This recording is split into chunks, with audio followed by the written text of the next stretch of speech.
Hello, welcome to Strange World Autism. I'm your host, Corey Manning. Today I'm going to be talking about Corey-isms. Basically, what a Corey-ism is little things that I do that define me, that is unique to me, but might not be unique to autism at all. Um, One of the things that I tend to do a lot is if I get stressed out or if I get upset, I tend to play music. Now, that's not really all that uncommon. A lot of people who are normal play music. But not very many people, especially in this generation, will play classical music and listen to concertos and listen to composers like Bach, Beethoven, Rachmaninoff, Tchaikovsky. But I use music to help calm me down if I'm away from home and I'm stressed out. I also tend to write quite often. I actually have my computer or my tablet or my cell phone with me at all times. So one of those three devices I have with me, I can always get to my private journal, which as of a year ago, I have secured. So I can get to my private journal and I can write about what is stressing me out or what is causing me to become distressed. I also I also tend to, when I'm traveling, carry something with me, something that most people at my age don't typically carry, but it has been a comfort item for me for years. I'll either carry with me Ernie, which is a stuffed Ernie doll, a teddy bear that I received when I was born, or one of the two stuffed Taz dolls that my sister had bought for me. And it's a little comfort item that I carry with me because it is a reminder of the love that my family has for me, and it tells me that I'm not alone. Very recently, case in point, I took a trip to visit family up north.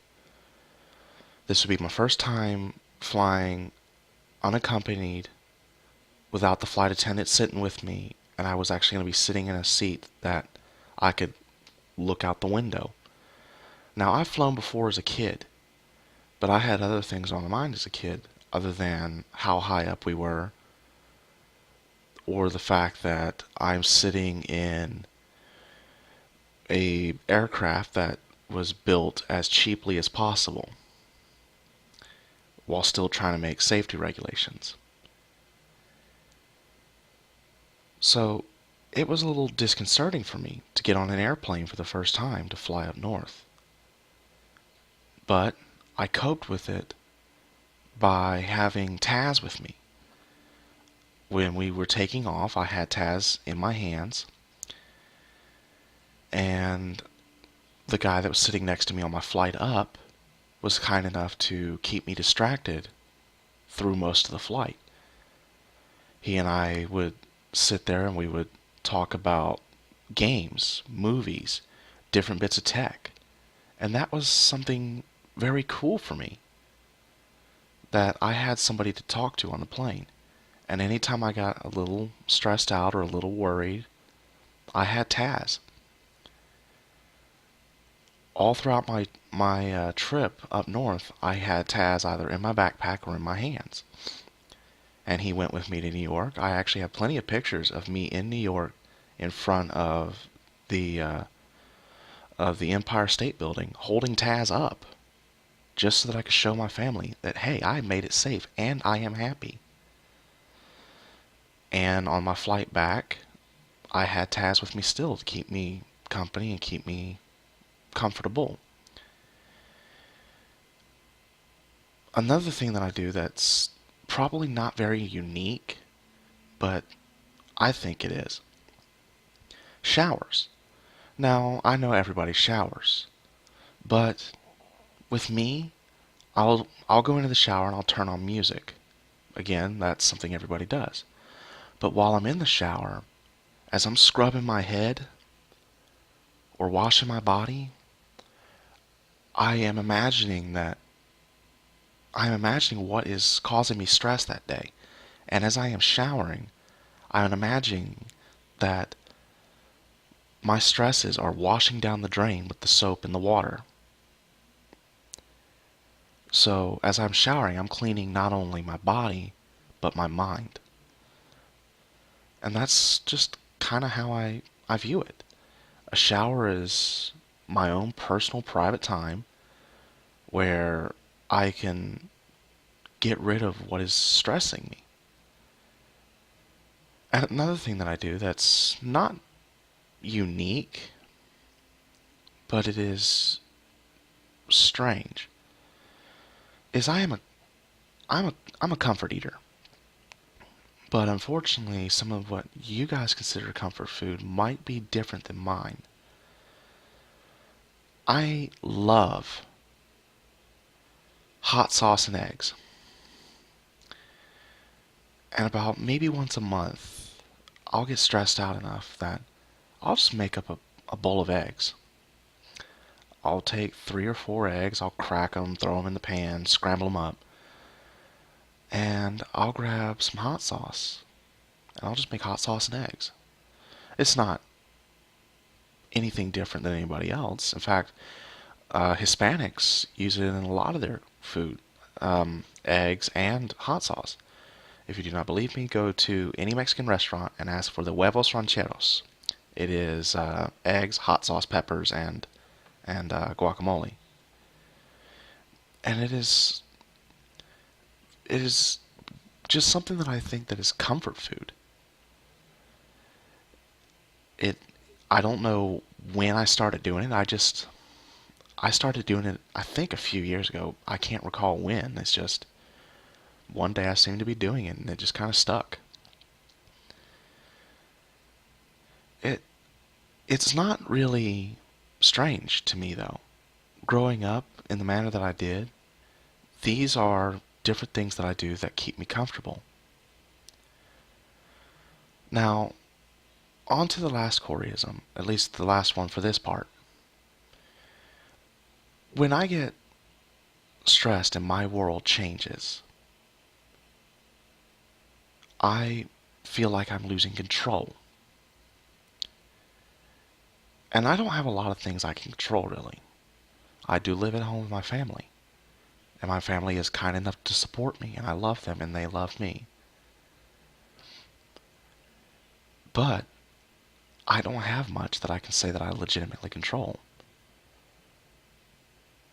So, in recent events, we had an issue here at our house where we ended up flooding in the basement, and a lot of stuff got damaged.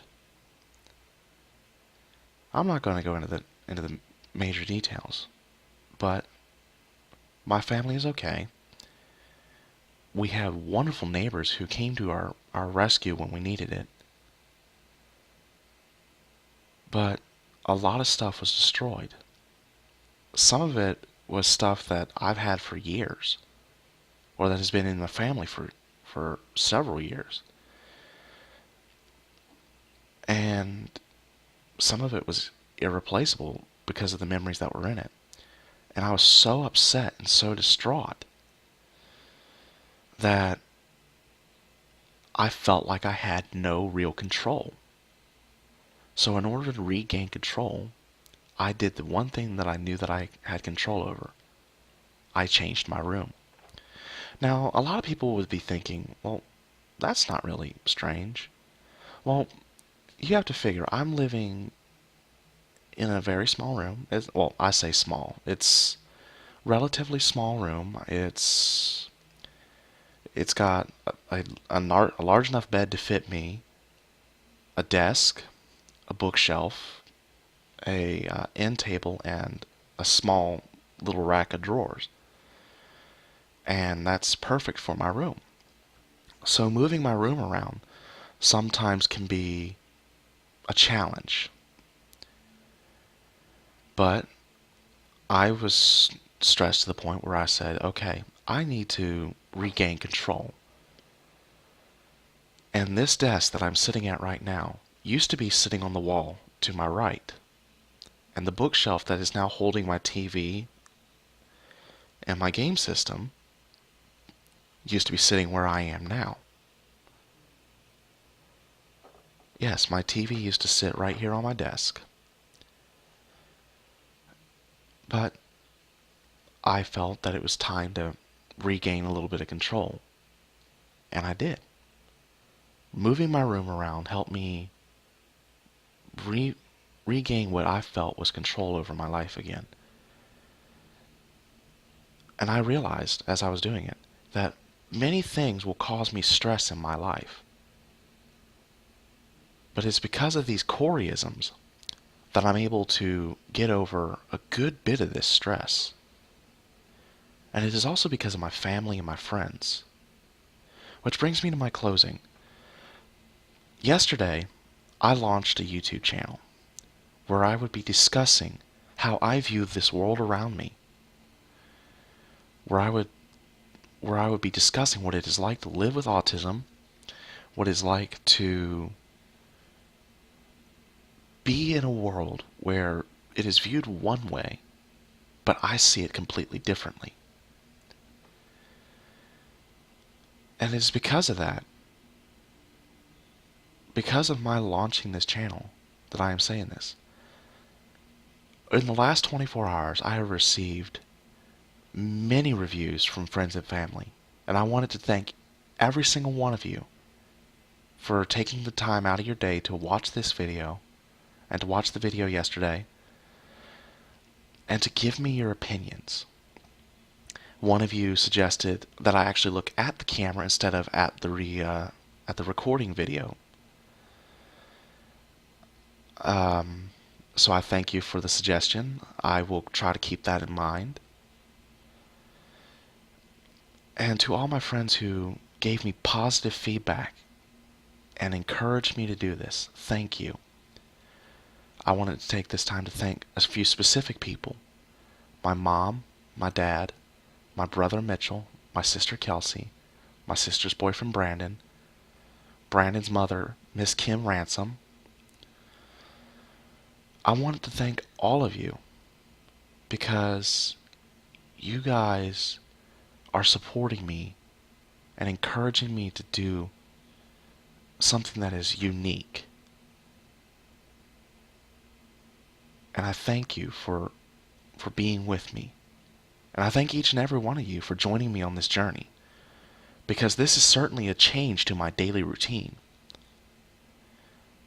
Now, instead of getting up, doing chores around the house, and hanging out about the house with the family, and maybe writing a few ideas and then on Tuesdays and Fridays updating the blog, I am now going to be adding to it, planning out videos for the week, where I will be discussing what it is like to be who I am and to live the way I live.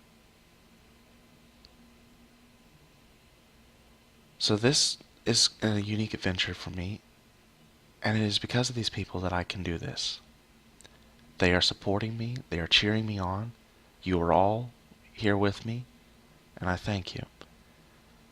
And I look forward to where this adventure leads us. And I want everybody to remember that there's a strange world out there, and autism views it differently.